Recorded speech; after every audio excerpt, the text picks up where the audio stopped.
And when you kind of put away all the flowery words, when you put away all the rhetoric, when you put away all the rock and roll music, what he does is what's important for the people of this country, starting with the truth. Obama is notoriously a liar.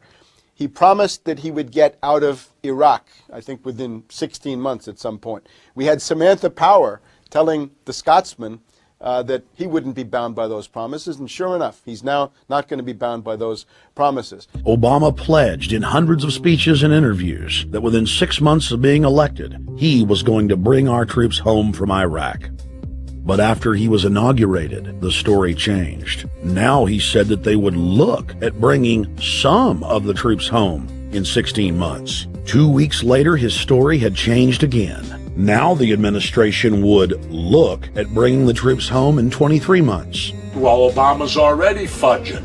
He's fudged since day one in this election, where he first said we're getting out. Well, now it's a timetable, and now it's da-da-da, because they're getting to him. They're understanding that, and he ain't going to be able to get him out because people more powerful than him got us in. When he first ran, remember, he was going to take the troops out.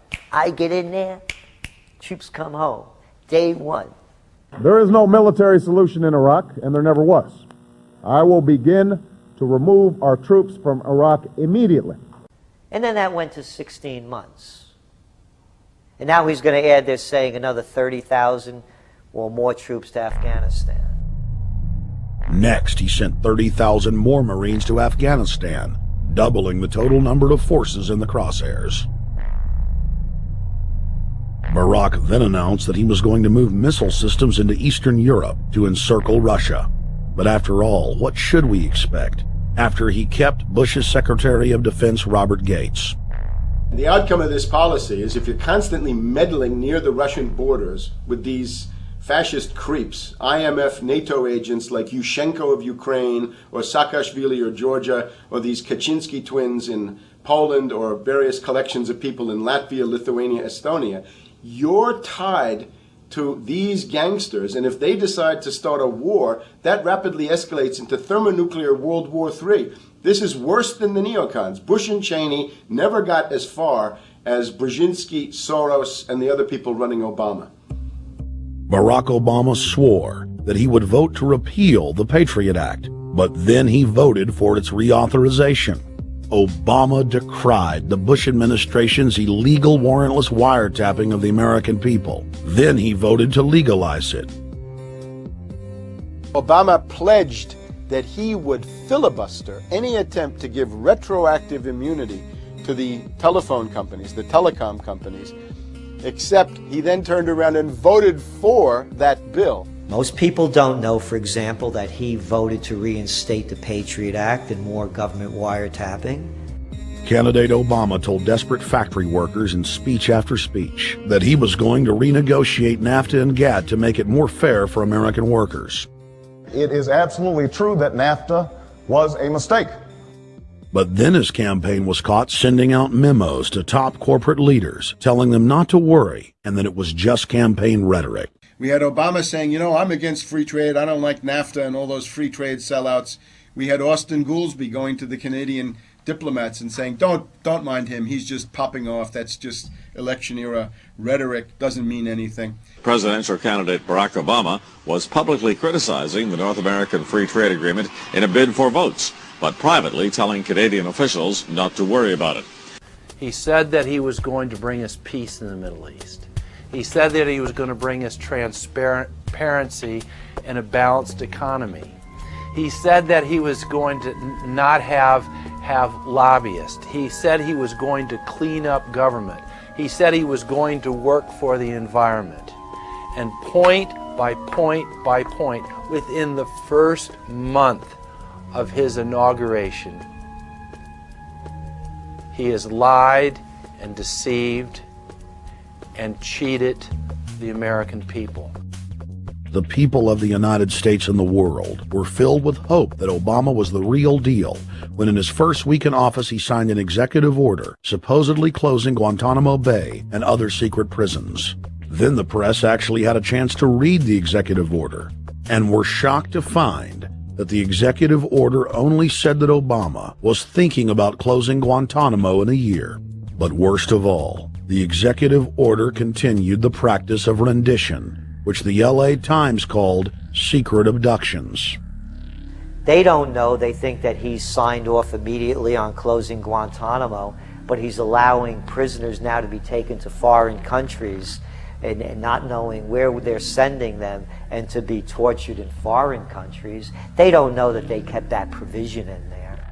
Obama is now continuing the practice of secret arrest, secret prisons, and most importantly, indefinite detention without trial. When a British High Court said that it was preparing to release secret British and U.S. torture orders that prove that the Bush administration was ordering personnel to systematically abuse detainees, Barack Obama threatened to cut off all U.S. intelligence ties to England. To add insult to injury, he stated that the program was important to national security, not only endorsing Bush's crimes, but continuing them. Obama voted for a reinstatement of the Patriot Act. And by his early deeds already, again, as we saw with the issues of retention, he's willing to send people that have been charged with nothing to be tortured to so-called get the truth out of them. If the makers of this film attempted to cover all of Obama's lies, this documentary would never be released because there are new ones every day. So in the interest of time, we're going to cover one more big one. Barack and his handlers made the cornerstone of his campaign, keeping lobbyists and donors out of his administration. Within hours of being elected, Obama did a 180 and filled the White House and federal government with lobbyists and donors at all levels.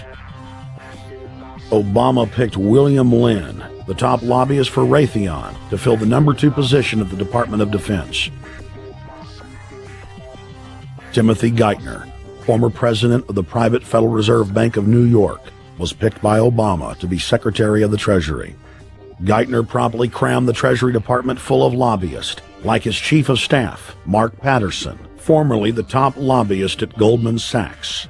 Obama appointed top lobbyist to the Saudi royal family, George Mitchell, as the lead Middle Eastern envoy. Obama appointed the king of Wall Street lobbyists, Leon Panetta, to head up the CIA. Obama tapped Tom Daschle, top lobbyist for healthcare firms, to run the Department of Health and Human Services, and the list goes on and on. Then, 3 weeks into his administration, Obama launched a new lie, more outrageous than the previous. With Academy Award-level conviction, he said that he was upset about the banker bailout, which his own Chief of Staff, Rahm Emanuel, another former Wall Street executive, had engineered. Obama said that he had signed an executive order capping the CEO's salaries of those who had taken the bailout money. There was just 2 problems. All the major banks and brokerage firms were exempt, and the new order only dealt with any future bailouts. And those were to be on the honor system. What gets people upset, and rightfully so, are executives being rewarded for failure. AIG, Bank of America, and Citigroup, which have received billions in bailout money, don't fall under this plan. Only banks negotiating future agreements with the government will be restricted. But this appears to be built on an honor system, and White House Press Secretary Robert Gibbs had a hard time explaining how enforcement would work. Well, let me get, I will get clarification from Treasury on that. Generally speaking, this is already the biggest liar and the biggest disappointment that we've seen in recent history. And again, qualitatively beyond the rather low standards set by Bush the Elder and Clinton in terms of delivering on promises. Bottom line, Obama is a fantastic actor and an even better liar. His track record is clear. He has done the opposite of everything he told the people he would do. They'll make up one lie after another. And if you believe these people, knock yourself out. I don't believe a word they say. Within 1 month of the passage of the first banker bailout bill, the press reported that over $5 trillion had just disappeared out of the U.S. Treasury. By December, The amount of money that had been stolen had reached $8.5 trillion. The leadership of both political parties circled the wagons and would not discuss where the money had gone. In the Fed! In the Fed! In the Fed! In the Fed! Informed Americans protested the private Federal Reserve System at all 38 of their regional governorship offices. Arrest Bernanke and Paulson! Arrest all the criminals that stole the banker bailout money!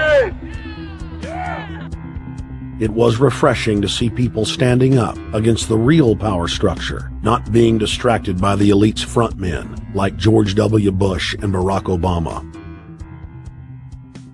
We traveled to Dallas, Texas to cover We the People taking on the real enemy. Hey, I want to talk to the workers up there on the parapet. The ones smoking cigarettes and just jump back. You're with the American people, we know that. But understand, ask the workers inside. You're not in a federal government building. You're in a private Federal Reserve that uses that name as a fraud. That'd be like if my first name was Federal Reserve Jones. I'm still not the federal government. I'm not a federal agency. But if I said my name was Federal Reserve, I could go out and pay off politicians and get them to allow me to get into power so I could issue the currency and credit, and then I could buy up the world. That's what these criminals have done. A lot of people think that the Federal Reserve is already part of the government. They're not. It's controlled by cliques of unelected, unaccountable bankers meeting in secret. Most of these people have never even been through the formality of a Senate hearing or a Senate confirmation. They claim that they're part of the U.S. government. They masquerade as if they were part of the U.S. government. But in reality, this is a purely private operation. Jackals, hyenas, raptors, all of them loyal, not to the American people, but to the Wall Street banks, which is where most of them come from. Everyone is pointing to Barack right now, President Obama, as saying, you got to get the economy together. You got to get the economy together. When in fact, the president has very little to do with the economy. It's the Federal Reserve chairman that at least sets the policy. That's a privately owned company, the Federal Reserve Bank. They set the agenda. These guys are masquerading as a federal institution. They are a private banking consortium, and this is their front, their holding company. The Federal Reserve is not federal. It's a front for a private banking cartel. That's on record in congressional testimony, and they're the ones orchestrating the economic collapse we're seeing right now, so that's why we're here. While at the In the Fed rally outside the Federal Reserve Bank in Dallas, Texas, we spoke with Ron Paul's brother, Wayne Paul. 1913, the Federal Reserve Act was passed, floor of the House, where 3 members of Congress were on the floor. At that time, they only needed a majority of votes to pass it. So in 1913, the Federal Reserve Act was passed. 20 years later, 1933, under Roosevelt, the United States was declared bankrupt. And in 1933, the Federal Reserve Private Bank says, okay, USA, what are you going to pledge as collateral on the debt you owe me? What happened by 1936? Does anybody know? We instituted Social Security system, and you and I and our children and our children's children were pledged as collateral on the debt of our government to the Federal Reserve. And that's where we're at today. It took 20 years to make this country bankrupt, and since then, our government has operated under emergency powers of our government. It is not the president that makes the decision in this country. It's the Secretary of Treasury who turns around and is put in there by the Federal Reserve to manage the bankruptcy. We've been in bankruptcy ever since. So to print $700 billion and to give it away, how do they get away with it? The manager of the bankruptcy is told by the Federal Reserve this is the way to go. That's where we're at today. Yes, we should point out, Congressman Ron Paul now has a huge amount of sponsors for a bill in the House of Representatives to abolish the private Federal Reserve crime syndicate. In 1913, the money power of the country was taken away from the people by constitutional privilege. It belongs with the Congress, but it was given up in the Federal Reserve Act. The Federal Reserve is no more federal than Federal Express.